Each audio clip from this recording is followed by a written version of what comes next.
রাতে ভাত খাওয়ার পরে অনেক সময় হাবিজাবি খেতে ইচ্ছা করে। তো 2 দিন মনে হচ্ছিল যে একটু নুডলস রান্না করে খাই। আমি অবশ্য নুডলসটা একটু কম পছন্দ করি, বেশি একটা খেতে ভালো লাগে না, কিন্তু যেদিন খেতে ইচ্ছা করে সেদিন আবার নিজের জন্য অনেকটা করেই বানাই, একদম প্লেট ভর্তি করে খাই। তো বাসায় ম্যাগি নুডলস ছিল, আমার কাছে অবশ্যই লম্বা কোকড়া নুডলসগুলি ভালো লাগে সবজি দিয়ে। তো ঘরে ছিল না, বাচ্চাদের জন্য এই নুডলসগুলি ছিল। তো এটাই 2 প্যাকেট নিয়ে রান্না করে ফেললাম সবজি ছাড়া, ডিম দিয়ে।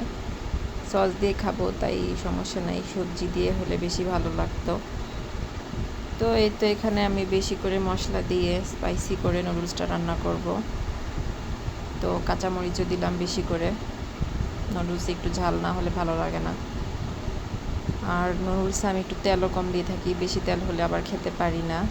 তো এই তো আমার নুডলস রান্না শেষ, এখন আমি নিজের জন্য পরিবেশন করব।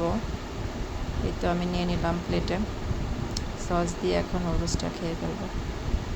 তো নুডলস কার কার ভালো লাগে কমেন্টে জানাবেন।